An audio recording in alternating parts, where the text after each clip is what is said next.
الحمد للہ وکفا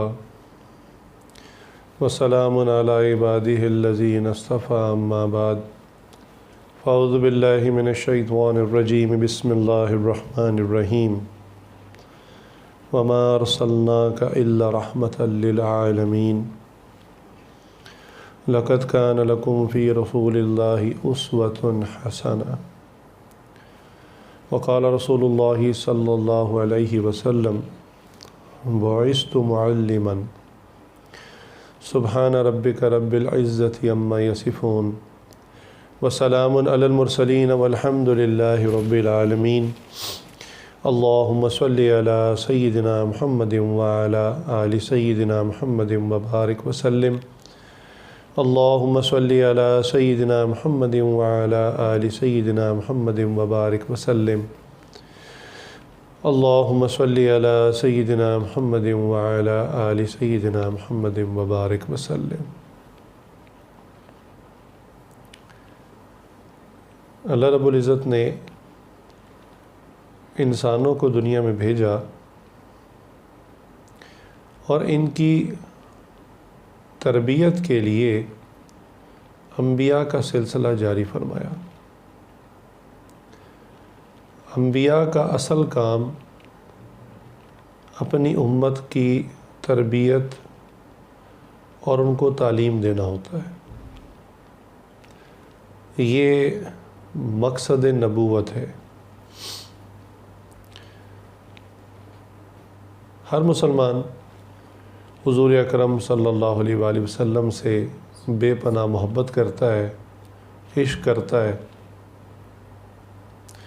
چنانچہ ان کی یاد میں عموماً ربیع الاول کے مہینے میں ان کا تذکرہ زیادہ کرتا ہے، زیادہ سنتا ہے۔ حضور اکرم صلی اللہ علیہ وسلم کے دنیا میں آنے کا جو مقصد ہے، اس مقصد کو ہمیں سمجھنا چاہیے۔ اللہ کے حبیب صلی اللہ علیہ وسلم خود بھی عظیم ہیں اور ان کا دنیا میں آنے کا مقصد بھی عظیم ہے۔ شخصیت کو دیکھیں تو شخصیت بھی باکمال،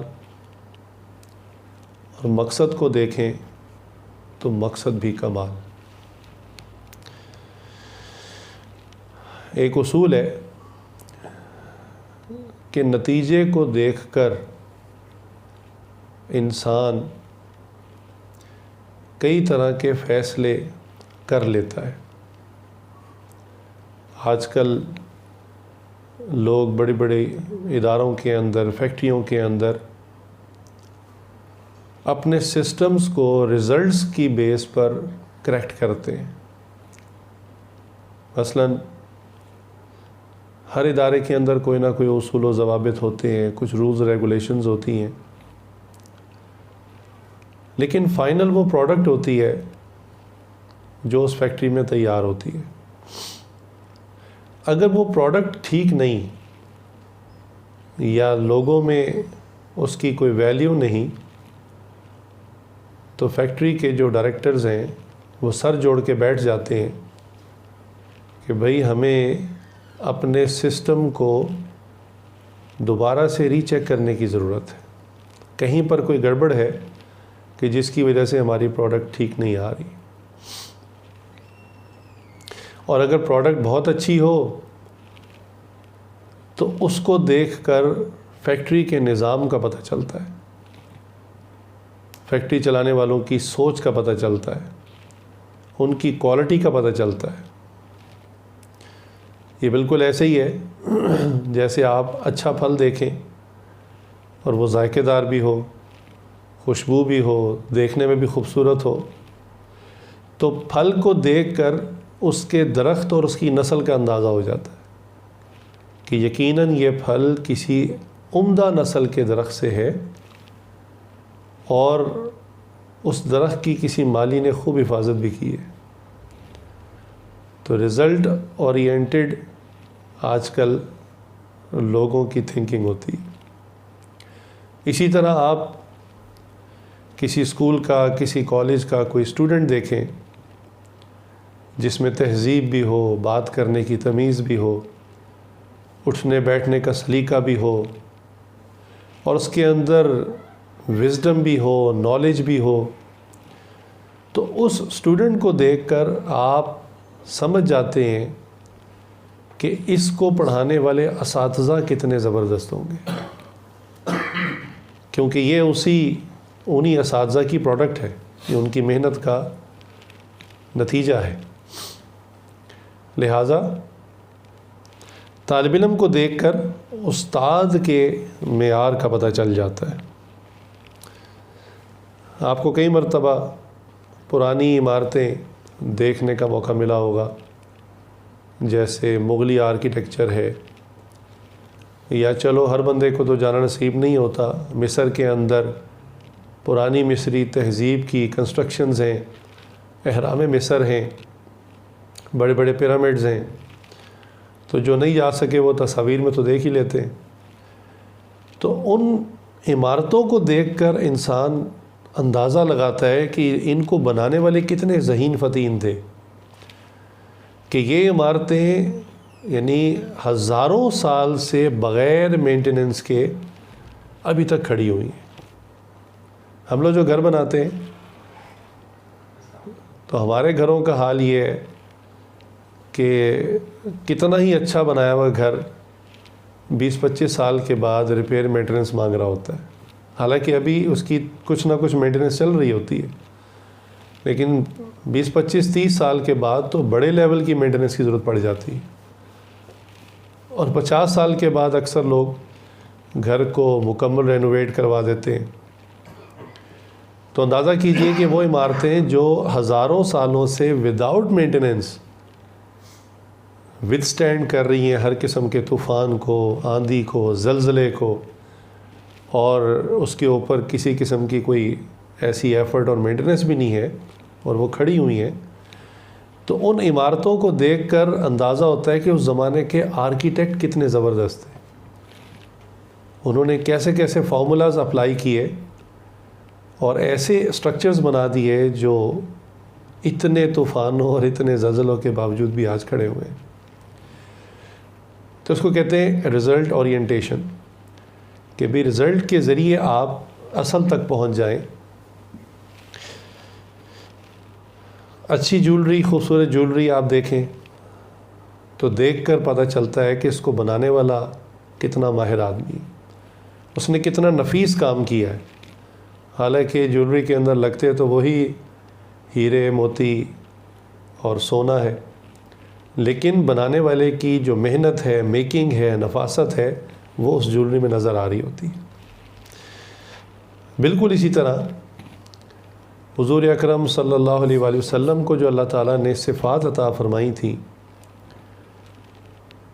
ٹیچ کرنے کی، مولڈ کرنے کی، وہ کتنی زبردست تھیں کہ ان کو اسٹوڈنٹ کیا ملے، ان کو شاگرد کیا ملے، اور چند سال کی محنت کے بعد وہ کیا سے کیا بن گئے۔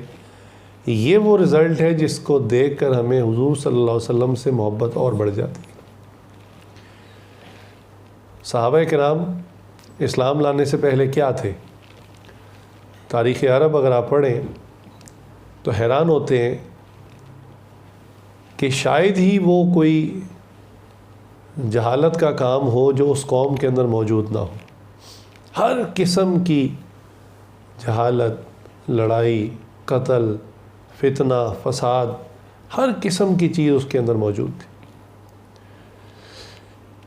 حتیٰ کہ عورتوں کو کسی بھی قسم کے حقوق حاصل نہیں تھے، اس کو ایک جانور سمجھا جاتا تھا، گھر میں رکھتے تھے لیکن ایسے ہی جیسے گھر میں گھوڑا پالا ہوا ہے، بکریاں پالی ہوئی، اونٹ پالے ہوئے، تو اسی طرح عورت کو رکھا ہوتا تھا، نہ اس سے کسی بات میں مشورہ لیا جاتا، نہ وہ کسی بات میں کلام کر سکتی، بالکل اس کو she was treated like an animal۔ تو یہ تو خیر مضمون بہت لمبا ہے کہ اگر عربوں کی جو قدیم قصے کتابوں کے اندر لکھے ہوئے جہالت کی اگر ان کو بیان کرنا شروع کریں تو شاید سارا وقت اسی میں چلا جائے، لیکن آپ کو اشارہ کر دیا کہ اسٹوڈنٹس کیا ملے اور حضور صلی اللہ علیہ وسلم نے چند سال محنت فرمائی، یعنی 63 سال کل زندگی ہے، 40 ایئرز کے اندر نبوت ملی، تو آگے تو صرف 23 سال ہیں، تو 23 سال کے اندر صرف اپنے علاقے میں نہیں، پوری عرب کی زمین میں نہیں، پوری دنیا کے اندر ایک انقلاب لے آئے اور انسانوں کو واقعتاً انسان بنا دیا، جہالت کی تاریکی سے نکال کر واقعتاً انسان بنا دیا۔ جو تہذیب حضور صلی اللہ علیہ وسلم نے سکھائی وہ ممکن ہی نہیں ہے کہ تلوار سے پھیل سکے۔ یہ ایک بہت سارے پروپیگنڈاز میں سے ایک پروپیگنڈا ہے کہ جی حضور صلی اللہ علیہ وسلم نے اسلام جو ہے تو تلوار سے پھیلایا۔ اس کی بظاہر وجہ وہ ان چند ہونے والی جنگوں کو قرار دیتے ہیں جو حضور کی زندگی میں ہوئی۔ چنانچہ ہمارے حضرت صاحب سے ایک بندہ جو ایتھیسٹ تھا، دہریہ تھا، وہ بحث کرنے لگا اور وہ کہنے لگا کہ جی وہ جو ہے محمد صلی اللہ علیہ وسلم، انہوں نے چند غنڈوں اور بدماشوں کو اکٹھا کیا اور تلوار اور نیزے کی نوک پر جو ہے وہ سب کو زبردستی مسلمان بنا دی، اس طرح اسلام پھیلا ہے۔ یعنی نعوذ باللہ صحابہ کے شان میں بھی اتنی گستاخی کی کہ ان کو غنڈے اور بدماش کہہ دیا۔ خیر حضرت صاحب کے اندر اللہ نے بڑا تحمل دیا ہے، اس کی بات سنی اور فرمایا کہ اچھا ایک بات آپ مجھے بتائیں، آپ نے جو یہ بات کہی کہ انہوں نے چند غنڈوں کو اکٹھا کیا اور ان کی بیس پر پوری دنیا میں اسلام پھیلا دیا، تو آپ بتائیے کہ ان غنڈوں کو انہوں نے کس تلوار سے اپنا قائل کیا تھا؟ بھئی غنڈے بدماش لوگ تو کسی کے تابع نہیں ہوتے، تو یہ کیسے قابو آ گئے؟ یہ جو پہلا گروہ تھا، پہلا جتھا تھا، یعنی صحابہ کی جماعت 1,24,000 کے قریب کم و بیش صحابہ ہیں، تو یہ اتنے سارے یہ کس تلوار کے ذریعے قابو آئے؟ تو کہنے لگے وہ خاموش ہو گیا، اس کے بعد اس کا کوئی آنسر نہیں تھا۔ اور ایسا ہی ہے، یہ تو حضور صلی اللہ علیہ وسلم کی اخلاق کی تلوار تھی، محبت کی تلوار تھی۔ کیونکہ اگر آپ کسی غیر مسلم کو سپوز گن پوائنٹ پہ کلمہ پڑھا بھی دیں تو ظاہر سی بات ہے آپ ساری زندگی اس کے ساتھ تو نہیں چپک کے رہ سکتے، وہ شاید موت کے ڈر سے وقتی طور پہ کلمہ پڑھ بھی لے، لیکن آپ جیسے اس سے علیحدہ ہوں گے وہ اپنی من مرضی کا دین اختیار کر لے گا۔ یہ تو بالکل ہی فضول سی بات اور فضول سا پروپیگنڈا ہے جو پھیلایا جاتا ہے، اور ہمارے آج مسلمان بالخصوص نوجوان اس پروپیگنڈے کا شکار ہو جاتے ہیں۔ تو دیکھیے اتنی جاہل قوم اسلام سے پہلے، لیکن حضور صلی اللہ علیہ وسلم کے آنے کے بعد، ان کی ٹیچنگز کے بعد، ان کی تربیت اور اصلاح کے بعد دنیا کے سپہ سالار بن گئے، لیڈرز آف دا ورلڈ بن گئے۔ پھر ان کی اپنی کیا کیفیت تھی کہ یہ صحابہ کرام رضوان اللہ علیہم اجمعین جہاں جاتے وہاں پر لوگ ان کو دیکھ کر اسلام میں کنورٹ ہو جاتے۔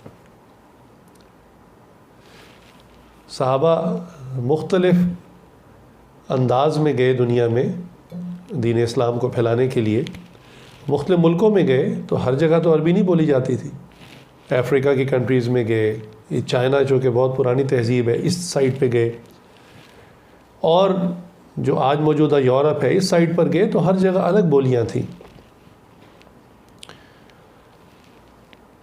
تو اب زبان بھی نہیں آتی، لیکن وہ جو جذبہ تھا نا اندر خیر خواہی کا، محبت کا، کہ یہ ہم جیسے انسان ہیں، انسانیت میں ہمارے بھائی ہیں، ہمارے پیارے نبی صلی اللہ علیہ وسلم کے امتی ہیں، یہ جہنم میں چلے جائیں گے، تو وہ کوئی لینگویج میں پی ایچ ڈی کر کے تو نہیں گئے تھے، زبان نہیں آتی تھی، الفاظ چند سیکھ لیے، لیکن اخلاق اتنا اچھا تھا کہ یہی وہ اخلاق کی تلوار تھی جس سے وہ جہاں جاتے لوگ ان جیسا ہونا پسند کرتے، فوراً کنورٹ ہو جاتے۔ حتیٰ کہ بعض صحابہ تاجر کے روپ میں گئے، یعنی ٹریڈرز بن کے گئے، مال تجارت لے کر گئے مختلف ملکوں میں بزنس کے لیے، اور اپنی چیز کا عیب خود بتانا شروع کر دیا۔ یہ جو تاجر لوگ ہوتے ہیں نا، یہ تجارت کے لیے نا بڑی جلدی ایک دوسرے کی زبان سیکھ لیتے ہیں۔ چائنیز جو ہیں یہ پوری دنیا کے اندر بزنس کر رہے ہیں، ان کا اکثر ایک نام جو آپ یعنی بزنس نیم ہوتا ہے وہ اکثر جان، جیکسن، مائیکل یہ نام رکھے ہوتے ہیں. یہ ان کا اصل نام نہیں ہوتا، یہ ان کا بزنس نیم ہوتا ہے. اس کی وجہ ہے کہ جو ان کا اصل نام ہے وہ اتنا مشکل ہوتا ہے کہ وہ سمجھتے ہیں کہ دنیا بھر کے لوگ جو ہے ہمارے نام کی پہچان نہیں کر سکتے، وہ سارے ہمارے لیے ایک جیسی آوازیں ہوتی ہیں. تو یہ اپنا وہ بزنس نیم رکھتے ہیں، اتنے سمجھدار ہوتے ہیں. دوسرا وہ ٹوٹی پھوٹی انگلش میں کچھ نہ کچھ اپنی بات سمجھا لیتے ہیں. آپ میں سے بھی کئی لوگ عمرہ کرنے گئے ہوں گے، اب عربی نہیں آتی، لیکن وہاں دکاندار سے بات کرنا، کمیونیکیٹ کرنا بڑا آسان ہوتا ہے. کوئی چیز دیکھی پسند آ گئی تو کیلکولیٹر پہ کچھ نمبر پریس کیے کہ ہاں جی میں اتنے دوں گا، اور وہ آگے سے کیلکولیٹر پہ پھر وہ کہتا ہے نہیں نہیں اتنے دینے، اور وہ بارگن ہو جاتی ہے اشاروں کنایوں میں اور ڈیل ہو جاتی ہے. تو تاجر جو ہے نا اپنا کام نکالنا جانتے ہیں. تو صحابہ دنیا میں کئی ممالک کے اندر تاجر بن کے گئے، لیکن ان کے اندر تجارت کی اور نوٹ کمانے کی نیت نہیں تھی کہ ہم مال کما کے لائیں، بلکہ نیتوں کے اثرات ہوتے ہیں. وہ نیت ہی یہ لے کر گئے تھے کہ حضور صلی اللہ علیہ وسلم کی مبارک پروڈکٹ یعنی دین اسلام یہ ہم پوری دنیا کے اندر پہنچا دیں. یہ نیت لے کر گئے تھے، جس کا اثر یہ ہوا کہ جب وہ جا کر خود بتاتے کہ دیکھو یہ کپڑا ہے لیکن یہاں سے اس میں سے دھاگا نکلا ہوا ہے، یا اس میں یہاں پر ٹک لگا ہوا ہے. اب جب خود ہی اپنی پروڈکٹ کا عیب بتا دیتے تو وہ لوگ حیران ہوتے کہ بھی یہ کس قسم کے تاجر ہیں. تاجر تو اپنی چیز کا عیب چھپاتا ہے نہ کہ دکھاتا ہے. آپ کبھی کسی بھی پھل والے سے پھل لیں تو سیب ہے، آم ہے، اس میں جہاں کیڑا ہے، داغ ہے، وہاں وہ اسٹیکر لگا دیتا ہے. سبحان اللہ. وہ تو گھر آ کے جب آپ اس کو کھانے لگتے ہیں، اس کو کاٹتے ہیں تو پتہ چلتا ہے اسٹیکر کے نیچے وہاں تو سوراخ تھا، وہاں تو داغ تھا. تو ایسے تاجر آپ کو دنیا میں نہیں ملیں گے جو خود اپنی پروڈکٹ کا عیب بتائیں. یہ تربیت ان کو کس نے دی تھی؟ یہ ہے کمال. اس سے ان کے استاد کا یعنی حضور اکرم صلی اللہ علیہ وسلم کے اخلاق کا پتہ چلتا ہے. اللہ اکبر کہ خیر خواہی کتنی تھی، انسانیت کی خیر خواہی. اس طرح کی جب تجارت انہوں نے کی تو لوگ تو گرویدہ ہو گئے. زبان نہیں بھی آتی تھی تو انہوں نے کہا کہ بس آپ ہمیں بھی اپنے جیسا ہی کر لیں. اس طرح اسلام دنیا میں پھیلا. آج اسکول میں، کالجز میں، یونیورسٹیز میں جو کلاس سب سے زیادہ بدتمیز ہوتی ہے نا، اور جس کا یعنی سکور سب سے کم ہوتا ہے، تو کوئی ٹیچر اس کو لینے کو تیار نہیں ہوتا. وہ کہتا ہے جی مجھے تو کریم چاہیے، مجھے تو وہ کلاس دیں جو بڑے انٹلیکچوئلس کی ہو، ان کو میں پڑھاؤں گا، ان جاہلوں کو پڑھا کر کیا کروں گا. کلاس میں جاتے ہی ہوٹنگ شروع ہو جائے، ٹیچر کا مذاق اڑانا شروع کر دیں، اور جو چیز پڑھائیں وہ توجہ سے پڑھیں ہی نہ. تو کوئی بھی ٹیچر اس کلاس کو لینے کو تیار نہیں ہوتا. اللہ تعالیٰ نے حضور صلی اللہ علیہ وسلم کی صفات کو، صلاحیتوں کو پوری دنیا کے سامنے منوانا تھا. اس لیے اللہ تعالیٰ نے پوری دنیا میں جو قوم سب سے زیادہ جہالت میں ٹاپ پر تھی اس قوم کے اندر حضور کو بھیجا. چنانچہ یہی وہ کرتے تھے. حضور صلی اللہ علیہ وسلم جب کوئی بات فرماتے دین کی، وہ تالیاں پیٹنا شروع کر دیتے. یہ واقعات تو بہت کثرت سے کتابوں میں لکھے ہوئے ہیں. وہ تالیاں بجا کر شور کرتے ہیں کہ یہ بات ہی نہ کر سکیں، ان کو ڈسٹرب کیا جائے.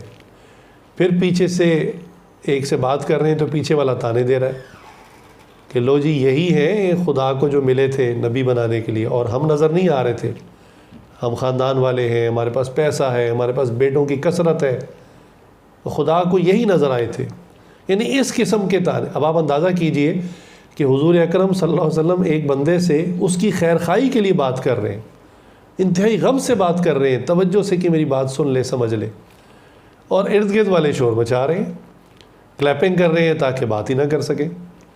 پھر کبھی پتھر مارتے، کبھی دھکے دیتے، کبھی راستے میں کانٹے بچھاتے. الغرض یہ عجیب ایک اسٹوڈنٹس کی کلاس تھی جو حضور صلی اللہ علیہ وسلم کو ملی.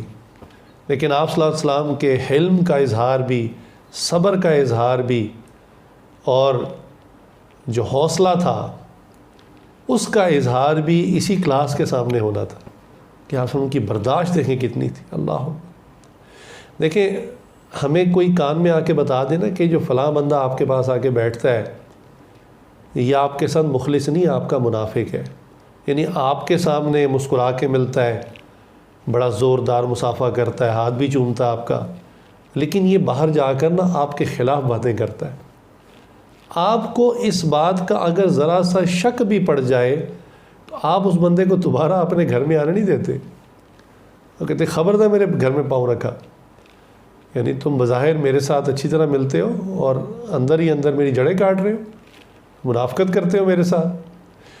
حضور اکرم صلی اللہ علیہ وسلم کو تمام منافقوں کا علم تھا. اللہ اکبر. اللہ تعالیٰ نے بہت ساری نعمتیں آپ صلی اللہ علیہ وسلم کو عطا فرمائی تھی، جس میں ایک یہ نعمت بھی تھی کہ آپ صلی اللہ علیہ وسلم کو ہر منافق کا نام معلوم تھا. لیکن اخلاق دیکھیے، اللہ اکبر. ساری زندگی آپ صلی اللہ علیہ وسلم نے کبھی کسی منافق کو نہیں کہا کہ اٹھو تم منافق ہو نکل جاؤ یہاں سے. ہمیشہ آپ صلی اللہ علیہ وسلم مسکراتے چہرے سے اس کو ڈیل کرتے، اس کے ساتھ اچھے طریقے سے مصافحہ کرتے. وہ بھی ہنس کر مسکرا کر بات کرتا، اوپر سے آپ صلی اللہ علیہ وسلم بھی مسکرا کر بات کرتے. کبھی ظاہر نہیں کیا کہ میں تمہاری اصلیت کو جانتا ہوں. ایک امید ہوتی کہ چلو آج اس کے اندر نفاق ہے، ہو سکتا ہے میری صحبت میں بیٹھنے سے اللہ اس کا دل پلٹ دیں. اور ایسا ہوا بھی کہ بہت سارے منافق آئے اور آ کر کلمہ پڑھ کر مسلمان ہو گئے. لیکن آپ صلی اللہ علیہ وسلم نے دنیا سے پردہ فرمانے سے پہلے آپ صلی اللہ علیہ وسلم کے ایک صحابی ہیں حضرت حذیفہ رضی اللہ تعالیٰ عنہ، ان کو تمام منافقوں کے نام بتا دیے کہ یہ لسٹ ہے پوری منافقوں کی، یہ سب کے سب منافق ہیں. شاید اس میں حکمت ہوگی کہ بھئی زندگی میں تو ان کو ڈیل کرتا رہا، اب آپ لوگوں کو تو پتہ نہیں چلے گا. یہ تو اللہ نے ایک مجھے صلاحیت دی تھی، اللہ کا انعام تھا. آپ کو پتہ نہیں چلے گا، آپ ہو سکتا ہے میرے بعد ان سے اہم مشورے کریں اور یہ اسلام کی اور خلفاء راشدین کی جڑیں کاٹیں. تو ان کو نام بتا دیے اور پھر ساتھ ہی کہا کہ دیکھو چونکہ کسی کی برائی بیان کرنا یہ غیبت ہے اور اللہ نے بھی اس سے منع کیا اور میں نے بھی اس سے منع کیا، لہٰذا آپ نے یہ نام کسی کو بتانے نہیں ہیں. اب یہ بات صحابہ میں مشہور ہو گئی کہ حضور صلی اللہ علیہ وسلم نے تمام منافقوں کے نام حضرت حذیفہ رضی اللہ عنہ کو بتا دیے اور ساتھ میں منع بھی کر دیا ہے کہ اس کو بیان نہیں کرنا. اللہ آپ ذرا اخلاق کا اندازہ کیجئے، اخلاق کی پیک دیکھیے کیا ہے کہ ہمیں شک پڑ جائے کہ یہ بندہ ہمارا دشمن ہے، ہم اس سے بات چیت بند کر دیتے ہیں، مصافحہ بند کر دیتے ہیں، میل جول ختم کر دیتے ہیں. حضور صلی اللہ علیہ وسلم کو یقیناً علم ہو چکا تھا کہ یہ بندہ منافق ہے، پھر بھی وہ ان کی صحبت میں آ کے بیٹھتا، ان کے پیچھے جماعت سے نماز پڑھتا، آپ صلی اللہ علیہ وسلم اس کو نہیں نکالتے تھے. یہ وہ جیولز تھے، یہ وہ پرلز تھے اخلاقیات کے جو آپ صلی اللہ علیہ وسلم نے اپنے اسٹوڈنٹس کو، قیامت تک آنے والے اسٹوڈنٹس کو دینے تھے کہ منافق بندہ بھی تمہارے پاس آ جائے تم نے اس کے ساتھ بد اخلاقی نہیں کرنی. چنانچہ آپ صلی اللہ علیہ وسلم کو ایسی کلاس ملی کہ جس کو کوئی بات سمجھانا پڑھانا یہ انتہائی ڈیفیکلٹ تھا، نیئر ٹو امپاسبل تھا. لیکن آپ صلی اللہ علیہ وسلم نے صرف 23 سال کی جو محنت فرمائی اس کے اندر 1,24,000 جو ہے وہ صحابہ تیار ہوئے، اور پھر وہ خود یعنی کمانڈر لیول کے تیار تھے، خود ٹیچرز تھے وہ، کہ پوری دنیا کے اندر جا کر انہوں نے ٹیچ کیا. آپ صلی اللہ علیہ وسلم کی جو پروڈکٹ تھی جس کو دین اسلام کہتے ہیں، جس کو ہم شریعت کہتے ہیں، اس کو جا کے پریزنٹ کیا اور پوری دنیا کے اندر اسلام کو پھیلا دیا. اللہ اکبر. صحابہ کے بعد ہم بھی کلیم کرتے ہیں کہ ہم بھی حضور صلی اللہ علیہ وسلم کے اسٹوڈنٹ ہیں، لیکن سوچنے کی بات ہے کہ ہم ربیع الاول کے مہینے میں آپ صلی اللہ علیہ وسلم کے ساتھ عشق کا اظہار تو کرتے ہیں، لیکن جو ان کی تعلیمات ہیں، ان کا جو اصل مشن اور پرپس تھا، جس کو میں نے شروع میں عرض کیا، جس وجہ سے اللہ نے ان کو دنیا میں بھیجا تھا، اس مشن اور اس پرپس کے اوپر ہم کتنا ہیں، یہ سوچنے کی بات ہے. ہمارے نزدیک عشق رسول کا معیار صرف گھر کو لائٹوں سے سجا لینا ہے، دیٹس آل. جس نے جتنی زیادہ روشنی کی وہ اتنا بڑا عشق رسول. یہ ہم نے آج معیار بنا لی ہے. اور جس نے گھر میں کوئی روشنی نہ لگائی تو محلے والے سب اس کو منافق سمجھنا شروع کر دیتے ہیں اور سمجھتے ہیں کہ اس سے بڑا تو گستاخ ہو ہی نہیں سکتا دنیا میں. اللہ اکبر. کیا حضور صلی اللہ علیہ وسلم ہمیں یہ تعلیمات دے کر گئے تھے؟ کیا ان کی ٹیچنگز کے اندر یہ چیز تھی؟ کیا ان کے اپنے اسٹوڈنٹس نے ربیع الاول کے مہینے میں ایسا ہی کیا، اسی طرح عشق رسول کو ظاہر کیا؟ اللہ اکبر. تو یقین جانیے کہ وہ پروڈکٹ جو آپ صلی اللہ علیہ وسلم اس امت کو دے کر گئے تھے تو صحابہ نے اس کو بھرپور طریقے سے ایڈاپٹ کیا، دنیا تک پہنچایا. ہم نے کتنا پہنچایا؟ ہم نے اس کو اپنے اندر کتنا لیا؟ ہم نے دوسروں تک کتنا پہنچایا؟ یہ ہے لمحہ فکریہ، اور یہ ہے اصل ربیع الاول کا پیغام، کہ ہم کم از کم سال میں ایک دفعہ اس بات کو بہت ڈیپلی جا کر سوچیں کہ حضور اکرم صلی اللہ علیہ وسلم کیا مشن، کیا مقصد، کیا چیز لے کر آئے تھے. نام آپ کچھ بھی دے دیں، میں اس کو پروڈکٹ کہہ رہا ہوں، اصل میں وہ دین اسلام ہے. اس کو آپ شریعت کہہ لیں. حضور صلی اللہ علیہ وسلم کے لائے ہوئے اصول و ضوابط، ان کے اخلاقیات، عبادات، یہ ان سب کی کلیکشن ہے. اس کو دین اسلام کہتے ہیں. اب ہم کتنا دین اسلام پر عمل کر رہے ہیں؟ اللہ اکبر. ایک تو وہ طبقہ ہے نا جو بالکل سیکولر ہو چکا ہے، ان کے اوپر صرف لیبل اسلام کا لگا ہوا ہے، باقی نہ نماز کا پتہ ہے، نہ روزے کا پتہ ہے، نہ حج کا پتہ ہے، نہ زکوٰۃ کا پتہ ہے. وہ لیبل بھی اسلام کا اپنے اوپر صرف اس لیے رکھتے ہیں کہ وہ جنت میں چلے جائیں. تو میں اس کی مثال اکثر دیا کرتا ہوں کہ بھائی سوزوکی گاڑی کے اوپر اگر مرسیڈیز کا لوگو لگا دیا جائے تو مرسیڈیز تو نہیں بن جاتی، وہ بیچاری سوزوکی ہی رہتی ہے. تو کوئی بندہ اپنی عادات میں، حرکات میں تو منافقوں جیسا ہو، یا ڈرتا ہوں یہ بات کہتے ہوئے کہ کافروں جیسا ہو، اس کا رہن سہن، اس کے اخلاقیات، اس کا لباس، چہرہ، پورا لائف سٹائل وہ یورپیوں جیسا ہو، اور لیبل وہ اپنے اوپر لگا لے کہ میں مسلمان ہوں، تو اس سے وہ مسلمان تو نہیں ہو جائے گا. سوچنے کی بات تو یہ تھی کہ حضور صلی اللہ علیہ وسلم جو قیمتی ترین پروڈکٹ لے کر آئے تھے، اس کو ہم خود بھی قیمتی سمجھتے، اس کو اپنے اوپر اپلائی کرتے اور پوری دنیا کے اندر لے کے جاتے. کبھی کبھی مجھے ان کفار پہ بہت ترس آتا ہے کہ دیکھو انہوں نے اگر کوئی انسانیت کے لیے اچھی چیز بنائی، اس کو پوری دنیا کے کونے تک پہنچا دیا. آج یہ جو بلب ہم استعمال کر رہے ہیں، لائٹس استعمال کر رہے ہیں، فینز ہم یوز کر رہے ہیں، الیکٹریسٹی استعمال کر رہے ہیں، ایئر کنڈیشن استعمال کر رہے ہیں، گاڑیاں استعمال کر رہے ہیں، سیل فونز یوز کر رہے ہیں، یہ سب کے سب مسلمانوں نے تو نہیں بنائے. ٹھیک ہے، مسلمانوں نے بھی بنائے، لیکن یہ کفار نے بنائے.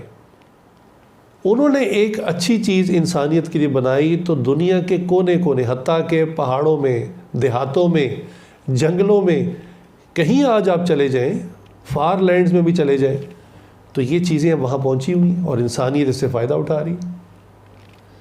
حتیٰ کہ ایسے علاقوں میں بھی دیکھا کہ جہاں الیکٹریسٹی نہیں ہے تو وہاں لوگوں نے سولر پلیٹس رکھی ہوئی ہیں، اس کے ساتھ ایک بلب اٹیچ کیا ہوا، ایک چھوٹا سا پنکھا لگایا ہے، وہ بھی فائدہ اٹھا رہے ہیں. تو ایک اچھی پروڈکٹ انہوں نے اس کو ویلیو دی کہ واقعی قیمتی چیز ہے، اس کو دنیا میں پھیلانا چاہیے. تو انہوں نے اپنے پروڈکٹ کو دنیا کے آخری کونے تک پہنچا دیا. ہم نے دین اسلام کو کیا قیمتی سمجھا؟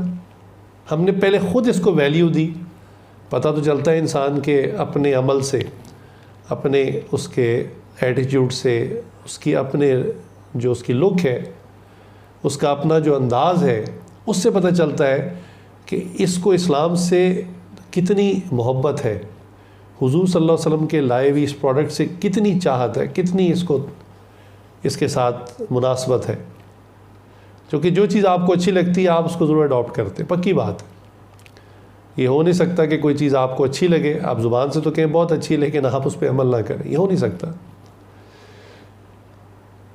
تو ہم نے اس پر خود کتنا عمل کیا اور پھر پوری دنیا کے اندر اس کو کتنا پھیلایا، یہ ہمارے لیے بہت بڑا لمحہ فکریہ ہے.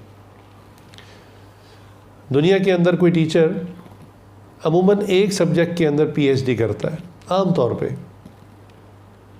اور پی ایچ ڈی کی بڑی عزت ہوتی ہے معاشرے میں، اور اگر کوئی بندہ 2 ڈفرینٹ سبجیکٹس میں پی ایچ ڈی کر دے تو وہ تو بہت ہی زیادہ انٹلیکچوئل سمجھا جاتا ہے، یونیک سمجھا جاتا ہے.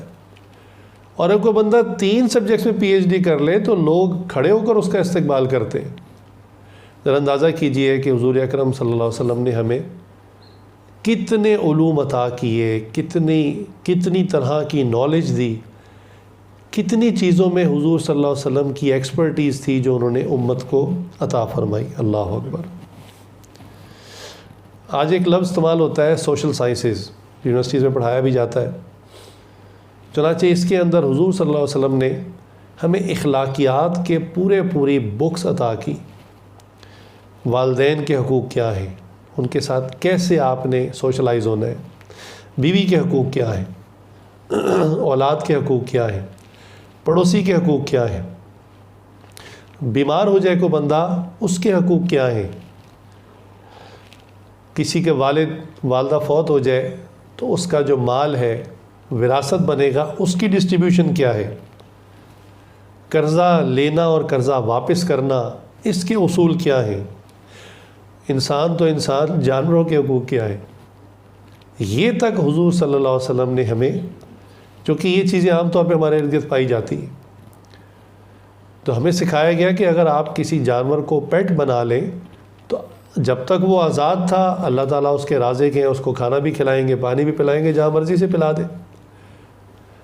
لیکن اگر آپ نے اس کو پیٹ بنا لیا، اس کو کیج میں ڈال دیا یا اس کو سٹریپ باندھ دیا، اب اس کا دانہ پانی سایہ ہر چیز کا خیال کرنا یہ آپ کی رسپانسبلٹی ہے. اگر آپ نہیں کریں گے آپ گناہ گار ہوں گے.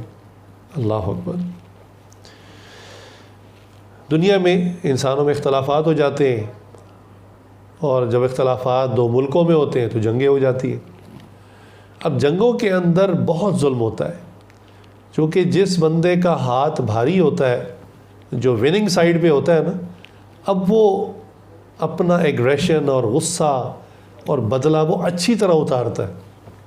چنانچہ وہ جس ملک کے ساتھ جنگ کر رہا ہوتا ہے تو جب وہ ونر ہو جاتا ہے تو وہاں جا کر پھر وہ خوب تباہی مچاتا ہے، ان کی فصلوں کو آگ لگا دیتا ہے، وہ گھروں کو ڈسٹرائے کر دیتا ہے، عورتوں بچوں بوڑھوں پر ظلم کرتا ہے. انہیں جو نان سولجرز ہیں، جو فائٹ میں جنہوں نے حصہ نہیں لیا، جو عام سویلینز ہیں، ان کے اوپر بمبارمنٹ کرنا، پورے شہر ختم کر دینا. اللہ اکبر. انسان کا قہر اتنا زیادہ ہوتا ہے.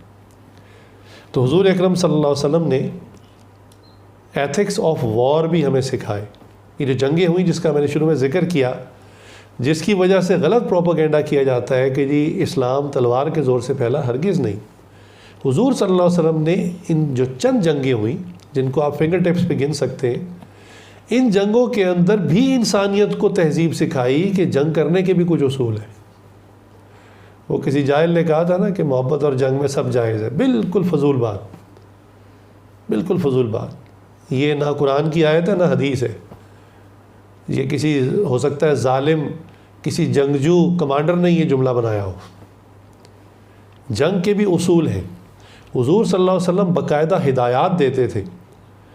کبھی کسی کو سپہ سالار بنا کر اگر فوجی دستہ دے کر بھیجتے اس کو ہدایات دیتے، اور صرف یہاں تک نہیں بلکہ پیچھے قاصد بھیجتے بار بار لیٹرز دے کے کہ دیکھو خیال رکھنا وہاں جو لوگ تم سے لڑائی میں شامل نہیں ہیں، جو سویلینز ہیں، ایسا نہ ہو کہ تم ان کو نقصان دو، وہاں کی عورتوں کو نقصان دو، وہاں کے بچوں کو نقصان دو، وہاں کی یہ بالکل نہ کرنا. حضور صلی اللہ علیہ وسلم مستقل خطوط بھیجتے. ان خطوط کو بھی جمع کیا گیا مستقل کتابوں کے اندر، ان کے پرنٹ ملتے. اتنی ہدایات. فرمایا کسی علاقے میں اگر تم فاتح بن جاؤ تو وہاں کے درختوں کو نہ کاٹو، وہاں کی فصلوں کو نہ برباد کرو، وہاں کے جانوروں کو قتل نہ کرو. آج کیا ہوتا ہے؟ اللہ اکبر. آج تو انسان کا قہر ایک ملک جب دوسرے پر کرتا ہے تو پورا ملک کھنڈر بنا دیتا ہے. پورے شہر خالی ہو جاتے ہیں. وہ ریفیوجیز کیمپ میں جا کے دائیں بائیں مختلف بارڈر کراس کر کے اپنی جان بچاتے ہیں، اور بقیہ زندگی کپڑے کے ٹینٹوں میں اپنی زندگی گزارتے ہیں. اور یہاں تک بس نہیں کہ صرف یہ نہیں کہ بمبارمنٹ کر کے اس شہر کو تباہ کیا، جاتے وقت اکثر اس جگہ کے جو پانی کے ڈپازٹس ہوتے ہیں، کنویں ہوتے ہیں، ان کے اندر سائنائڈ ڈال جاتے ہیں کہ بعد میں ہمارے جانے کے بعد بھی کوئی آئے اور وہ پانی پیے تو وہ بھی ہلاک ہو جائے۔ ایٹامک بام جاپان کے جو 2 شہروں پر مارا گیا، ابھی تک جو بچے وہاں پیدا ہوتے ہیں وہ انفیکٹڈ ہوتے ہیں، ڈسیبلڈ ہوتے ہیں ابھی تک۔ انسان کا قہر دیکھیں۔ حضور صلی اللہ علیہ وسلم نے ایتھکس آف وار سکھائے، حتیٰ کہ لاجیکل سی بات ہے بھئی 2 ملکوں کی جنگ ہوگی تو ایسا تو نہیں ہے نا کہ ایک فوج مکمل 100% ہی قتل ہو جائے، ختم ہو جائے۔ ظاہر سی بات ہے جب وہ فوج دیکھے گی کہ ہم لوز کر رہے ہیں تو اب ان کا پلہ بھاری ہو گیا ہے تو عموماً وہ سرنڈر کر دیتے ہیں، ہتھیار پھینک دیتے ہیں۔ تو اب ظالم قومیں کیا کرتی ہیں کہ وہ ان کو بھی لائن میں کھڑا کر کے قتل کر دیتی ہیں کہ نہیں پہلے ہتھیار کیوں نہیں ڈالے۔ اب وہ اپنی جان کی بھیک مانگ رہے ہیں، کہہ رہے ہیں کہ معاف کر دو، ہم نے ہتھیار ڈال دی، ہم نہیں لڑتے آپ سے، پھر بھی قتل کر دیے جاتے ہیں۔ تو ان کے حقوق جن کو POW پرزنرس آف وار کہتے ہیں، کہ اب یہ جو لوگ ہاتھ آ گئے ہیں، ان کے مرد ہاتھ آ گئے، ان کی اگر چلو عورتیں بھی جنگ میں شامل تھیں، ان کا کیا ہوگا، ان کا کیا حکم ہے؟ پھر اس کے لیے پورا ایک سٹرکچر، ایک سسٹم ہے جو پورا بتایا گیا اور بہت زبردست۔ اور اس کی وجہ سے اکثر یہ جو قیدی ہوتے تھے، یہ مسلمانوں کے گھروں میں ان کے ساتھ جب رہتے، ان کے اخلاقیات دیکھتے تو وہ کہتے ہمیں تو آج تک اس طرح کا دین اور اس طرح کے اخلاق کسی نے سکھائے ہی نہیں۔ وہ اپنے اختیار سے کلمہ پڑھ کے مسلمان ہو جاتے، ان پر کوئی جبر نہیں ہوتا تھا۔ پھر دیکھیے حضور صلی اللہ علیہ وسلم نے ہمیں بالکل سادہ باتیں بتائیں جس میں طب کے بہت بڑے بڑے نکتے ہیں، میڈیکل سائنس کی بہت بڑی بڑی باتیں ہیں۔ آج کووڈ کا زمانہ ہے اور کووڈ کی جب تک ویکسین نہیں آئی، ایون آفٹر ویکسین بھی وہ یہی بات چلتی ہے کہ بس ہاتھ دھوتے رہے سارا دن، ہاتھ دھوتے رہے اور ہاتھ دھوتے رہے، ہاتھ دھونے کے علاوہ کوئی کام نہیں۔ تو حضور صلی اللہ علیہ وسلم نے 1400 سال پہلے کہا کہ تم نے دن میں 5 نمازیں پڑھنی ہیں، اور وہ نمازیں اکٹھی بھی نہیں ہیں، دن میں اسی طرح ڈسٹریبیوٹ کر دی گئیں، اور کہا کہ ان نمازوں سے پہلے آپ نے وضو کرنا ہے اور اپنے جسم کے مختلف اعضاء کو دھونا ہے۔ ان کو واش کرنے سے ہر قسم کی ڈسٹ اور ہر قسم کے بیکٹیریا اور وائرسز آپ سے دور ہو جائیں گے۔ وہ تو صرف ہاتھ دھلاتے ہیں نا، تو وضو کے اندر تو انسان کی ناک میں سنت ہے پانی ڈالنا، تاکہ جو آپ انہیل کر چکے ہیں جو وائرسز اور بیکٹیریاز، اور ابھی وہ ناک کے شروع کے حصے میں ابھی اندر نہیں گئے، تو آپ اس کو واش کر سکیں۔ انسان بات کرتا ہے تو منہ کھلتا ہے، اس دوران بھی اس کے منہ کے اندر کچھ بیکٹیریا چلے جاتے ہیں، تو کلی کروائی گئی کہ آپ بار بار 3 مرتبہ پانی سے اس کو منہ کو دھوئیں، تاکہ جو بیکٹیریاز ڈپازٹ ہونا چاہ رہے ہیں ان کو ڈپازٹ ہونے سے پہلے نکال دیں۔ ہاتھ سب سے پہلے دھلوائے گئے، سر کا مسح کروایا گیا۔ عموماً انسان جب کوئی کام کر رہا ہوتا ہے تو اکثر آستینے چڑھا لیتا ہے، اکثر مکینک لوگ، مزدور لوگ تھوڑے سے پانچے اٹھا لیتا ہے کہ ذرا میں مشقت والا کام کر لگاؤں۔ تو آپ دیکھیے کہ وضو کے اندر یہی اعضاء دھلوائے، کیونکہ عموماً یہی ایکسپوز ہوتے ہیں وائرسز اور بیکٹیریاز کے اوپر، تو یہی وضو کے اندر اعضاء دھلوائے گے۔ سبحان اللہ۔ اور اتنے آسان اور سادہ انداز میں کہ حضور صلی اللہ علیہ وسلم اگر 1400 سال پہلے یہ فرما دیتے صحابہ کو کہ بھی آپ کے ہاتھ میں نا، آپ کے ہاتھوں میں ان گنت اربوں کھربوں کیڑے ہیں چھوٹے چھوٹے جو نظر نہیں آتے، اس لیے آپ کو ہاتھ دھونے تو ہو سکتا ہے کئی لوگ شک کے مریض بن جاتے اور بس پھر وہ ہاتھ ہی دھوتے رہتے کہ پتہ نہیں وہ کیڑے کب اتریں گے۔ لیکن اتنے اچھے انداز سے، اتنے سادہ انداز سے مقصد پورا کروا لیا اور شک کا مریض بھی نہیں بننے دیا۔ اسی طرح کھانے پینے کے اندر حضور صلی اللہ علیہ وسلم نے بالکل سادہ کھانا کھایا، چوکر والا آٹا یعنی انچنا آٹا۔ ہمیں جو ہے وہ آٹے میں سے سب کچھ پہلے نکلوایا گیا، چوکر نکلوایا گیا، اس میں سے اور چیزیں اسٹارچ وغیرہ سب نکلوائی گئیں، اور جب بیماریاں اور شوگر اور بلڈ پریشر اور یہ ہر دوسرے بندے کو لگ پڑی تو ڈاکٹرز نے ریکمینڈ کیا جی اب آپ ہول ویٹ والا جو ہے وہ آٹا استعمال کریں۔ سبحان اللہ۔ وہیں پر پہنچا دیا جہاں حضور صلی اللہ علیہ وسلم پہلے سے ہمیں تعلیم دے چکے۔ آج جو ہیں وہ پیشنٹس ان کو ہول ویٹ جو ہے وہ آٹا کھلایا جاتا ہے۔ اللہ اکبر۔ حضور صلی اللہ علیہ وسلم ہمیشہ خالص چیزیں استعمال کیا کرتے تھے، یعنی آرگینک چیزیں استعمال کیا کرتے تھے، جس کو ہم آج کی زبان دیسی چیزیں بھی کہتے ہیں، جراثیم سے پاک ہو، کیمیکل سے پاک ہو۔ آج آرگینک کے نام سے چیزوں کی قیمتیں 3 ٹائمز زیادہ ہیں، اور دوسرے لفظوں میں کہیں تو بھائی یہ سنت والی زندگی ہے۔ جو سادہ آج بھی دیہاتوں کے اندر چیزیں ملتی ہیں وہ آرگینک چیزیں حضور نے ہمیشہ وہی استعمال کی۔ تو آپ صلی اللہ علیہ وسلم نے ہمیں ہر فیلڈ کے اندر نالج دی، حتیٰ کہ آپ صلی اللہ علیہ وسلم نے اپنے بعض اسٹوڈنٹس کو، بعض صحابہ کو خاص علوم بھی سکھائے، نالج آف دی ان نون، جس کو علم غیب کہتے ہیں۔ حضور صلی اللہ علیہ وسلم کے ایک شاگرد ہیں حضرت ابو ہریرہ رضی اللہ عنہ، بہت مشہور صحابی ہیں۔ ان کی ایک بات یاد کر لیں تو آپ کو ان کا تعارف ہمیشہ یاد رہے گا کہ یہ بالکل آخر میں آئے ہیں، آخری زمانے میں چند سال ان کو ملے ہیں، لیکن ایک واقعہ ان کے ساتھ ہوا اور وہ معجزہ تھا ان کے لیے، جس کے بعد وہ خود کہتے ہیں کہ میری یادداشت اتنی مضبوط ہو گئی کہ حضور صلی اللہ علیہ وسلم جو بات مجھے ارشاد فرماتے ہیں مجھے حفظ ہو جاتی۔ اور مرد صحابہ کے اندر جتنے مرد صحابہ ہیں سب سے زیادہ روایات ابو ہریرہ نے نقل کی ہیں، سب سے زیادہ حدیث ان سے منقول ہیں۔ وہ واقعہ بھی عرض کر دوں، کہنے لگے کہ میں جسمانی طور پہ بھی بڑا کمزور تھا اور حافظے کے لحاظ سے بھی بڑا کمزور تھا۔ تو ایک جنگ کے موقع پر، سردیوں کا زمانہ تھا، حضور نے فرمایا مجھے اٹھ ابو ہریرہ جا دشمنوں کی خبر لے کر آ۔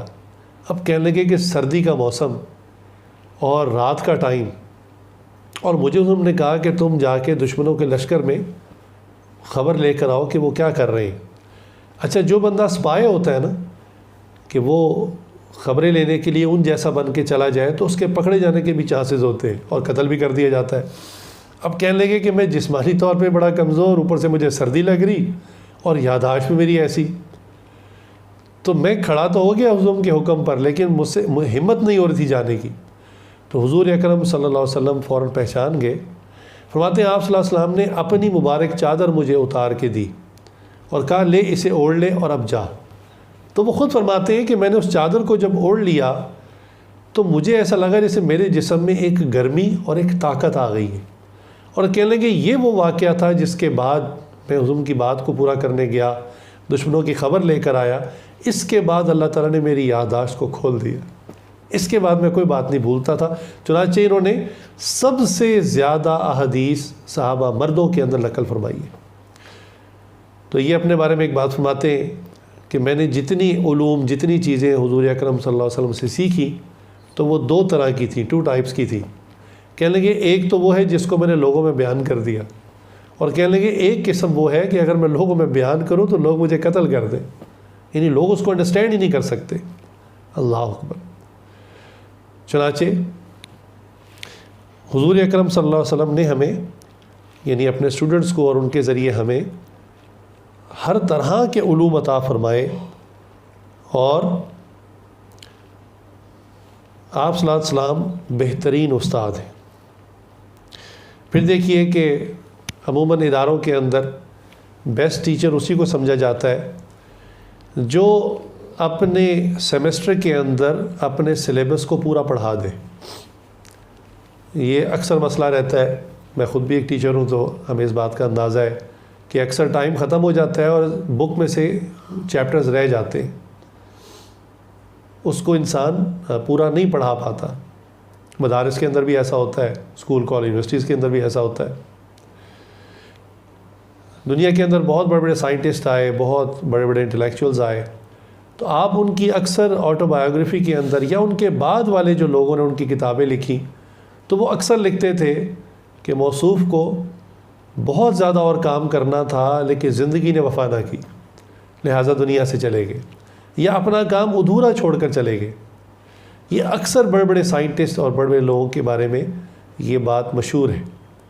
لیکن حضور اکرم صلی اللہ علیہ وسلم کو دیکھیے کہ آپ صلی اللہ علیہ وسلم نے اپنی زندگی مبارکہ کے اندر دن کی روشنی میں، اندھیرے میں بھی نہیں، دن کی روشنی میں اور بند کمرے میں نہیں، تقریباً 1,24,000 صحابہ کی موجودگی میں حجۃ الوداع کے موقع پر پوچھا کہ کیا میں نے اللہ کا پیغام آپ تک پہنچا دیا، یعنی میں نے اپنا سلیبس پڑھا دیا پوری طرح؟ تو تو صحابہ نے کہ یا رسول اللہ آپ نے تو حق ادا کر دیا.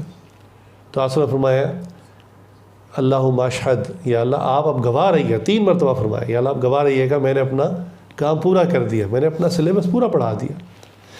تو آپ صلی اللہ علیہ وسلم نے اپنا جو ہے وہ کام مکمل کیا. حتیٰ کہ یہ چیز بعض اوقات ہم دوسرے انبیاء کے اندر بھی دیکھتے ہیں. جیسے حضرت سلیمان علیہ السلام، ان کو اللہ نے بہت زبردست حکومت دی، جنات پر حکومت، ہواؤں پر، اور بہت زبردست تخت تھا جو اڑا کرتا تھا، جس پہ وہ بیٹھ کر یعنی پوری اپنی سلطنت کا چکر لگاتے تھے.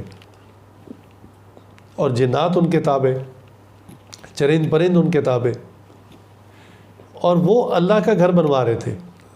جو مسجد اقصیٰ ہے یہ وہ تعمیر کروا رہے تھے جنات کے ذریعے.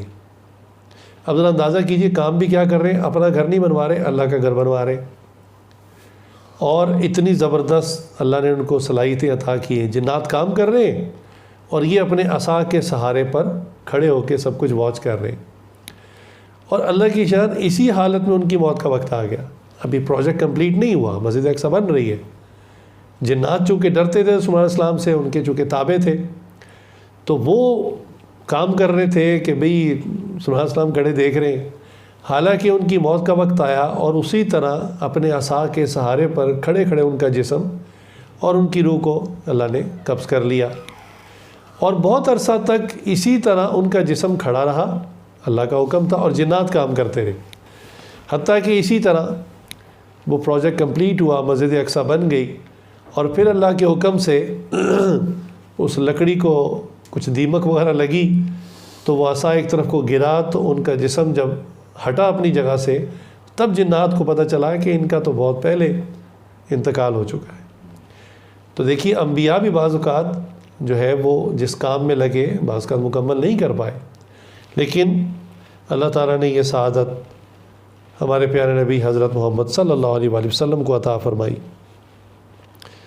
کہ اللہ تعالیٰ نے ان سے ایسا کام لیا کہ اپنا مشن پورا کر کے گئے. حضرت عیسیٰ علیہ السلام بھی اللہ کے مقرب نبی ہیں، لیکن ان کا بھی مشن ادھورا ہے. زندگی کے اندر ہی زندہ ہی آسمانوں پر اٹھا لیے گئے، اور اینڈ آف ٹائمز کے اندر جو اللہ کے علم میں دوبارہ دنیا میں آئیں گے اور دجال سے مقابلہ ہوگا، دجال کو قتل کریں گے، اور کلمہ یہی پڑھیں گے، لا الہ الا اللہ محمد رسول اللہ پڑھیں گے. یعنی امتی بن کے آئیں گے، نبی بن کے نہیں آئیں گے. اور اس کے بعد جو ہے وہ یاجوج ماجوج نکل آئیں گے، اس فتنے سے پھر پوری امت کو بچنے کا طریقہ بتائیں گے. پھر یاجوج ماجوج جب اللہ کے حکم سے ختم ہوں گے دعاؤں کے ذریعے، پھر وہ دوبارہ نکلیں گے، زمین پہ برکت ہی برکت ہوگی. اور اس وقت پھر وہ نکاح کریں گے. نکاح کے بعد ان کے 2 بیٹے ہوں گے، 40 سال تک پھر وہ زندہ رہیں گے، پھر فوت ہوں گے، اور روضہ اقدس کے اندر جو جگہ خالی ہے اس میں ان کی تدفین ہوگی. تو گویا عیسیٰ علیہ السلام کا بھی مشن ابھی پورا نہیں ہوا. اس پر وہ بہت مشہور جو واقعہ آپ سن چکے ہیں کئی مرتبہ، کہ ایک عیسائی ہے مائیکل جے ہارٹ، اس نے کتاب لکھی دی 100 influential personalities of the world. بہت مشہور کتاب ہے، دی 100 کے نام سے ان شارٹ اس کو بولا جاتا ہے. تو خود عیسائی ہے تو سمجھ میں آتی ہے بھی جب اس نے کاؤنٹ ڈاؤن شروع کرنی ہے، نیچے سے اوپر ٹاپ کی طرف جانا ہے، تو نمبر 1 پہ تو عیسیٰ علیہ السلام ہوں گے. ظاہری بات ہے اپنے نبی کو یہ 2nd یا 3rd تو نہیں کرے گا. لیکن عجیب بات کہ اس نے ترتیب سے لکھنا شروع کیا، اور لکھتے لکھتے عیسیٰ علیہ السلام کو نمبر 3 پہ، اور آئنسٹائن کو نمبر 2 پر، اور حضور اکرم صلی اللہ علیہ وسلم کو نمبر 1 پہ رکھا. حتیٰ کہ اب تو وہ چونکہ مر چکا ہے، لیکن زندگی میں عیسائیوں نے بہت اعتراض کیا اس پر. چنانچہ ایک مجلس کے اندر پادری بھی تھے اور عیسائی بھی تھے، انہوں نے اس کو گھیر لیا اور اپنے غصے کا اظہار کرنا شروع کیا کہ تم عیسائی ہوتے ہوئے تم نے ایسی کتاب لکھی. اگر تم نے دنیا کی 100 عظیم شخصیات لکھنی تھیں اور اپنے نبی کو تو نمبر 1 پہ رکھتے، تم نے مسلمانوں کے پیغمبر اسلام کو نمبر 1 پہ رکھا. اس نے پھر اس کا جواب دیا. اس نے کہا کہ میں نے یہ اپنی چاہت کی وجہ سے نمبروں کی ترتیب نہیں دی کہ جس کو دل کیا 50 نمبر دے دیا، جس کو دل کیا 10واں دے دیا، جس کو دل چاہا تیسرا دے دیا، بلکہ اس نے کہا کہ میں نے اس کے لیے ایک معیار مقرر کیا، میں نے ان کی مکمل زندگی کو پڑھا، ہر شخص کی، اور اس کے بعد ان کی زندگی کے مقاصد، حاصل ہونے والے ٹارگٹس اور ان کا جو اثر پھر دنیا میں باقی رہا، اس معیارات کو دیکھتے ہوئے میں نے نمبرنگ کرنی شروع کی۔ اس حساب سے میں نے کسی کو 100واں نمبر دیا، کسی کو 95 دیا، کسی کو 50واں دیا، کسی کو 40واں دیا، اور یہ کرتے کرتے کہنے لگے یہ جو سوال آپ مجھ سے کر رہے ہیں میرے لیے بھی بڑا مشکل تھا، کہ جب میرے اپنے نبی کا معاملہ آیا تو میرے دل کی چاہت تو یہی تھی میں ان کو نمبر 1 پہ لاؤں، لیکن ان کی زندگی کا مطالعہ کیا تو عیسائیوں میں بھی 2 طبقے، ایک کہتے ہیں کہ عیسیٰ علیہ السلام کو صلیب ہو گئی اور وہ فوت ہو گئے، اور ایک طبقہ یہ سمجھتا ہے کہ نہیں ان کو آسمانوں پہ اٹھا لیا گیا۔ تو وہ کہنے لگا کہ بھی ان کا تو مشن پورا نہیں ہوا تھا، ان کو تو آسمانوں پہ اٹھا لیا گیا، اور عیسائیوں میں بھی یہ طبقہ موجود ہے جو یہ سمجھتا ہے کہ وہ واپس آئیں گے، لہٰذا ان کی زندگی، ان کے مقاصد انکمپلیٹ ہیں، جبکہ حضور اکرم صلی اللہ علیہ وسلم کی میں نے زندگی کو دیکھا، ہر زاویے سے ان کے تمام کام مقاصد مکمل کمپلیٹ تھے، اس لیے میں نے ان کو نمبر 1 کیا اور ان کو میں نے نیچے کیا۔ کہتے ہیں نا تعریف تو وہ ہے جو غیر کرے، بھئی اپنے تو اپنے نبی کی محبت اور چاہت میں گنگاتے ہی ہیں، مزہ تو یہ ہے کہ کافر جو اپنی زبان سے حضور اکرم صلی اللہ علیہ وسلم کی تعریف کرے۔ چنانچہ آپ صلی اللہ علیہ وسلم عظیم استاد ہیں، عظیم نبی ہیں، عظیم انسان ہیں، ہر زاویے سے، ہر جہت سے، ہر اینگل سے آپ دیکھیں، ان کی زندگی کا مطالعہ کریں تو آپ کا دل گواہی دے گا، حتیٰ کہ وہ غیر مسلم نان بلیورز کے جنہوں نے ویسے ہی حضور کی زندگی کا سیرت کو پڑھنا شروع کر دیا، خاص طور سے 9/11 کا جب واقعہ ہوا تو چونکہ اس کو منسوب کیا گیا مسلمانوں کے ساتھ کہ مسلمانوں نے یہ بلڈنگیں گرائی ہیں، تو ہمارے ایک دوست ہیں امریکہ ہی میں ہوتے ہیں، امریکن ہی ہیں، تو انہوں نے کہا کہ 9/11 کے بعد جب یہ نیوز پھیلی کہ یہ مسلمانوں نے اور بالخصوص عربوں نے یہ بلڈنگیں تباہ کی ہیں، تو کہنے لگے کہ جو امریکن عام عوام ہے، اکثر ان کی عوام بڑی بھولی بھالی سی ہے، ان کے جو حکمران ہیں وہ بہت شاطر ہیں، لیکن عوام اکثر بہت ایک سیدھی سیدھی زندگی گزارنے والی، 6 ہفتے کے 6 دن وہ کماتے ہیں، 7واں دن وہ کلب میں جا کے عیاشی کر لیتے ہیں، ان کا ایک زندگی کا ایک ہی پیٹرن ہے، اکثر ان میں سے اسی قسم کے۔ تو انہوں نے سوچا کہ بھی ہماری بلڈنگوں کو مسلمانوں کو کیا تکلیف دی کہ انہوں نے ہماری بلڈنگیں گرا دی۔ تو جب انہوں نے کویسچنز رائز کیے تو ان کو کہا گیا کہ جی ان کے قرآن میں یہ لکھا ہوا ہے کہ بلڈنگیں گراؤ۔ یہ بات مجھے بتانے والے وہ ہیں جو خود نیو یارک میں رہتے تھے، اور اردو انہوں نے یہاں آ کے سیکھی، مطلب بائی بلڈ تو پاکستانی ہی تھے لیکن وہیں پر پلے بڑے، تو اردو بڑی مشکل سے بولتے تھے۔ تو انہوں نے کہا کہ جب یہ بات پھیلی کہ اچھا ان کے قرآن میں لکھا ہوا ہے، تو کہنے کہ یقین کریں کہ وہ سیدھے سادھے امریکنز، انہوں نے انگلش ٹرانسلیشن والے قرآن خریدنے شروع کیے، اتنے قرآن خریدے کہ نیو یارک کے اندر قرآن کریم کی کاپیز ختم ہو گئی سٹورز کے اندر، اور مزید کئی قرآن میں کریم کی کاپیز لانی پڑی، لوگوں نے اس کی ٹرانسلیشن پڑھنا شروع کی، اور اللہ کی شان تلاش تو وہ کچھ اور کر رہے تھے، اور کرتے کرتے حق پر پہنچ گئے، کئی لوگوں نے کلمہ پڑھ لیا۔ اسی لیے آپ آج اگر گوگل پہ لکھیں نا کہ which is the fastest growing religion of the world, تو گوگل پہ جواب اسلام آئے گا۔ اللہ اکبر، یہ وہ سچ ہے، وہ حق ہے جس کو غیر مسلم بھی نہیں چھپا سکتے۔ تو اگر حضور صلی اللہ علیہ وسلم نے بالفرض تلوار کے زور سے اسلام پھیلایا، تو آج کے لوگ جو کلمہ پڑھ رہے ہیں ان کے سر پہ کون سی تلوار ہے؟ تو یہ بلا وجہ کا ایک جھوٹ ہے جس کو اسلام کے اوپر نافذ کیا گیا، اور کئی طرح کے الزامات لگائے گئے جو کہ سب کے سب بے بنیاد ہیں، بالکل نان لاجیکل ہیں۔ تو ہمیں اپنے نبی پر فخر ہونا چاہیے، اپنے نبی کے لائے ہوئے دین پر فخر ہونا چاہیے، اپنے نبی کی لائی ہوئی شریعت پر فخر ہونا چاہیے۔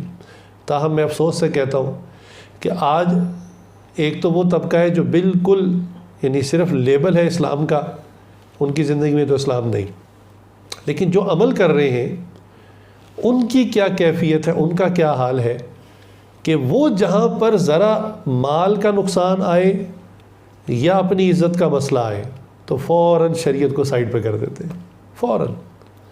حتیٰ کہ ایسے الفاظ بولتے ہیں کہ اگلا کو بات کہے کہ بھائی یہ چیز ناجائز ہے، حرام ہے، شریعت میں منع ہے، وہ کہتا ہے پرے رکھ شریعت کو، شریعت کی بات مجھے نہ سنا، مجھے بڑی شریعت آتی ہے. حالت یہ ہوتی ہے کہ سورہ اخلاص بھی نہیں آتی ہوتی، لیکن دعویٰ یہ ہوتا ہے کہ مجھے بہت شریعت آتی ہے، مجھے نہ سکھا شریعت، پرے رکھ شریعت کو. تو یہ وہ لوگ ہیں جو ابھی اسلام پر عمل کرنے والے، یہ ان کا حال ہے. تو ہم تو حضور صلی اللہ علیہ وسلم کی لائی ہوئی مبارک پروڈکٹ پہ خود عمل نہیں کر رہے، ہم نے دنیا کے کونے میں اس پروڈکٹ کو کیا لے کے جانا ہے؟ کس منہ سے لے کے جائیں گے؟ کس منہ سے کسی غیر مسلم کو کہیں گے کہ تم کلمہ پڑھو مسلمان ہو جاؤ؟ اور ایسا ہوا. ہمارے تبلیغی جماعت کے کئی دوستوں نے یہ بات بتائی کہ وہ چونکہ پوری دنیا میں جاتے ہیں تو انہوں نے کہا کہ ہمیں ویسے تو ہمارے بڑوں نے منع کیا ہوا ہے کہ آپ غیر مسلم کو ڈائریکٹلی دعوت نہ دیں، ابھی آپ جو ہمارے مسلمان ہیں ان کے ریوائول کا ٹائم ہے، ان کو واپس لے کر آئیں اسلام کی طرف. لیکن انہوں نے کہا کہ کئی مرتبہ ہم جاتے ہیں یورپ میں، امریکہ میں، مختلف جگہوں پر، تو کفار بھی قریب آ جاتے ہیں، کوئسچنس کرتے ہیں، اور بعض اوقات وہ اتنا قریب آ جاتے ہیں کہ وہ ہمیں لگتا ہے کہ اب یہ بس کلمہ پڑھ لیں گے.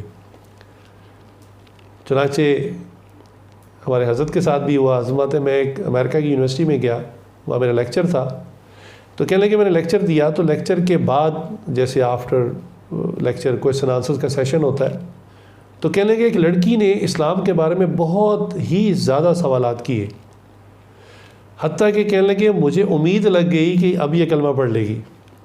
تو جب میں نے دیکھا کہ وہ اتنا انٹرسٹ لے رہی ہے، اتنے زیادہ کوئسچنس کر رہی ہے، اتنی باریکی سے پوچھ رہی ہے، تو یقیناً سمجھنے کے لیے پوچھ رہی ہے. تو جب میں نے اسے کہا کہ جب آپ کو یعنی اتنا زیادہ انٹرسٹ ہے اسلام کے اندر تو آپ کنورٹ کیوں نہیں ہو جاتی؟ تو اس نے کہا میرا اس پر بھی ایک کوئسچن ہے. انہوں نے کہا کیا؟ انہوں نے کہا جو اسلام آپ بتا رہے ہیں یا جو اسلام آپ کی بکس میں لکھا ہوا ہے، یہ اسلام دنیا کے کس شہر کے اندر، کس محلے کے اندر ہے، کس گھر کے اندر ہے، مجھے وہ جگہ دکھا دیں تو میں آج کلمہ پڑھ کے مسلمان ہونے کو تیار ہوں. حضرت مانے کہ میرے پاس اس کا کوئی جواب نہیں تھا، کوئی جواب نہیں تھا. میں کون سا ملک اس کو دکھاتا، کون سا شہر اسے دکھاتا. اللہ اکبر. تو فرمانے لگے کہ ہمارے تبلیغی جماعت کے حضرات بھی یہی کہتے ہیں کہ ہم نے اول تو کسی کو دعوت نہیں دی، لیکن پھر بھی اگر کوئی اتنا قریب آ گیا، اس نے کلمہ پڑھ بھی لیا، تو ایسے بھی واقعات ہوئے کہ وہ پاکستان کو اسلام کا قلعہ سمجھ کر وہاں سے آئے، اور ایئرپورٹ پہ اتر کے جب اس نے وہ مخلوق دیکھی اور کہا کہ یہ سارے کون؟ نے کہا مسلمان ہیں. انہوں نے کہا اگر اسلام لا کر بھی میں نے یہ سب کچھ یہی کرنا ہے تو میں تو یہ پہلے سے کر رہا ہوں. وہیں سے ریٹرن ٹکٹ لیا اور واپس چلے گئے. اللہ. تو یہ ربیع الاول کا پیغام ہے کہ حضور صلی اللہ علیہ وسلم دنیا میں تشریف لائے تو ایک پروڈکٹ، ایک قیمتی تحفہ ہم سب کے لیے لے کر آئے. وہ اصل ہے، وہ آپ سے ان کا وہ ہمارے لیے گفٹ ہے جو چھوڑ کر گئے. اس گفٹ کو، اس تحفے کو، اس پروڈکٹ کو ہم نے کتنا لیا ہے، اپنی زندگیوں میں کتنا لیا ہے، اپنے گھروں میں کتنا لیا ہے. اور پھر یہ تو پہلا تھا. دوسرا کام یہ تھا کہ پھر دوسروں تک اس پروڈکٹ کو کتنا پہنچائے. جیسے کفار نے کوئی بھی انسانیت کی بھلائی کی چیز بنائی تو پوری دنیا میں پھیلا دی. ابھی تو ہم نے اس کام کو شروع ہی نہیں کیا.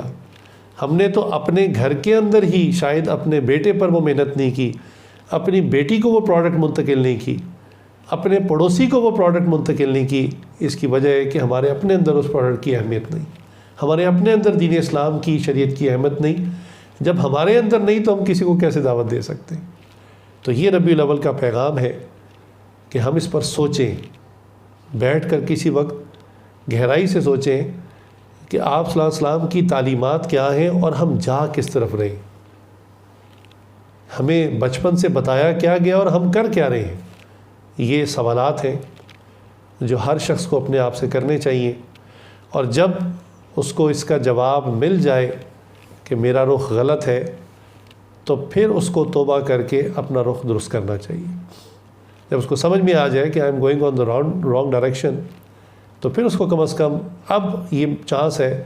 اسی کو ہدایت کا موقع بھی کہتے ہیں کہ جب انسان کی عقل، دل، دماغ فیصلہ کر لے کہ بھی میں غلط ڈائریکشن میں چل رہا ہوں، اب وہ نہ چلتا رہے، جان بوجھ کر نہ چلتا رہے، اب وہ ڈیسیژن لے کہ ہاں مجھے ٹرن اراؤنڈ کرنا ہے، اپنا رخ پھیرنا ہے، اور اب اللہ اور اللہ کے رسول صلی اللہ علیہ وسلم کی طرف چلنا ہے۔ یہ ہے ربیع الاول کا پیغام، اور اس سے بندہ سچا عاشق رسول بنتا ہے۔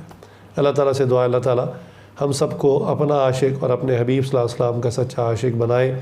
آپ صلی اللہ علیہ وسلم کی تمام تعلیمات پر، سنتوں پر، اخلاقیات پر، عبادات پر، آپ صلی اللہ علیہ وسلم کی ہر پیاری چیز پر، ہر ادا پر، ہر سنت پر ہمیں دل و جان سے، شوق سے، محبت سے، اعزاز اور فخر کے ساتھ عمل کرنے کی توفیق عطا فرمائے۔ وآخر دعوانا ان الحمد للہ رب العالمین۔ کچھ دیر کے لیے ذکر کر لیجیے۔